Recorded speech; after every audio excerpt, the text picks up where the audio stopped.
ಶತಾವಧಾನಿ doctor R Ganesh ಅವರು ಭಾರತದ ಪ್ರಮುಖ ಸಂಸ್ಕೃತ ಮತ್ತು ಕನ್ನಡ ವಿದ್ವಾಂಸರು ಹಾಗೂ ಅವಧಾನ ಕಲೆಯಲ್ಲಿ ಪರಿಣಿತರು. ಇವರು ಕನ್ನಡದಲ್ಲಿ ಮರೆತು ಹೋಗಿದ್ದ ಅವಧಾನ ಕಲೆಯನ್ನು ಪುನರುಜ್ಜೀವನಗೊಳಿಸಿದ ಕೀರ್ತಿಗೆ ಪಾತ್ರರಾಗಿದ್ದಾರೆ. ಮುಖ್ಯ ಸಾಧನೆಗಳು ಮತ್ತು ವಿವರಗಳು. ಅವಧಾನ ಕಲೆ. ಇವರು ಸಂಸ್ಕೃತ ಮತ್ತು ಕನ್ನಡ ಎರಡೂ ಭಾಷೆಗಳಲ್ಲಿ 1000ಕ್ಕೂ ಹೆಚ್ಚು ಅಷ್ಟಾವಧಾನಗಳನ್ನು ಮತ್ತು ಅನೇಕ ಶತಾವಧಾನಗಳನ್ನು ನೀಡಿದ್ದಾರೆ. ಒಂದೇ ದಿನದಲ್ಲಿ ಶತಾವಧಾನ ಪೂರೈಸಿದ ದಾಖಲೆಯು ಇವರ ಹೆಸರಲ್ಲಿದೆ.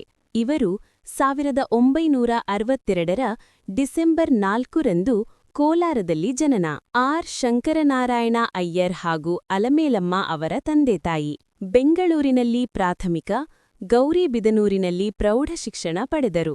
ವಿಶ್ವೇಶ್ವರಯ್ಯ ಎಂಜಿನಿಯರಿಂಗ್ ಕಾಲೇಜು ವಿಶ್ವವಿದ್ಯಾಲಯದಲ್ಲಿ ಎಂಜಿನಿಯರಿಂಗ್ ಪದವಿ, ಇಂಡಿಯನ್ ಇನ್ಸ್ಟಿಟ್ಯೂಟ್ ಆಫ್ ಸೈನ್ಸ್ನಲ್ಲಿ ಎಂಎಸ್ಸಿ ಪಡೆದರು. ಆದರೆ ಆಸಕ್ತಿ ಬೆಳೆದಿದ್ದು ಭಾರತೀಯ ತತ್ವಶಾಸ್ತ್ರ, ಇತಿಹಾಸ, ಸಾಹಿತ್ಯ, ವೇದಾಂತ, ಉಪನಿಷತ್, ಕಲೆ ಇತ್ಯಾದಿ ವಿಷಯಗಳಲ್ಲಿ. ಮೈಸೂರು ವಿಶ್ವವಿದ್ಯಾಲಯದಲ್ಲಿ ಸಂಸ್ಕೃತದಲ್ಲಿ ಎಂಎ ಸ್ನಾತಕೋತ್ತರ ಪದವಿ ಪಡೆದರು.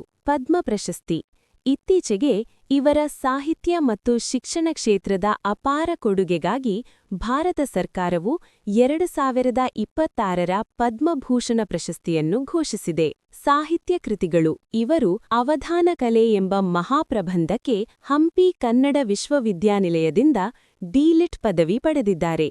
ಕಾವ್ಯ, ನಾಟಕ ಮತ್ತು ಶಾಸ್ತ್ರ ಗ್ರಂಥಗಳ ಮೇಲೆ ಇವರು ಅಧಿಕಾರಯುತವಾಗಿ ಬರೆಯುತ್ತಾರೆ. ಕಲಾ ಸಮನ್ವಯ.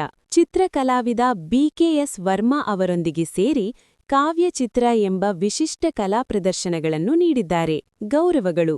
ಪದ್ಮಭೂಷಣ ಮಾತ್ರವಲ್ಲದೆ ರಾಷ್ಟ್ರಪತಿಗಳಿಂದ ಬಾದರಾಯಣ ವ್ಯಾಸ ಪುರಸ್ಕಾರ, ಸಾಹಿತ್ಯ ಅಕಾಡೆಮಿ ಪ್ರಶಸ್ತಿ 2021 ಮತ್ತು ಅನೇಕ ಗೌರವ ಡಾಕ್ಟರೇಟ್ಗಳನ್ನು ಇವರು ಪಡೆದಿದ್ದಾರೆ. ಇವರನ್ನು ನಡೆದಾಡುವ ವಿಶ್ವಕೋಶ ಎಂದು ಕರೆಯಲಾಗುತ್ತದೆ. ಇವರು ಗೀತೆಗಳು, ನೃತ್ಯ ರೂಪಕಗಳು ಮತ್ತು ಯಕ್ಷಗಾನಕ್ಕೂ ಸಾಹಿತ್ಯ ಒದಗಿಸಿದ್ದಾರೆ.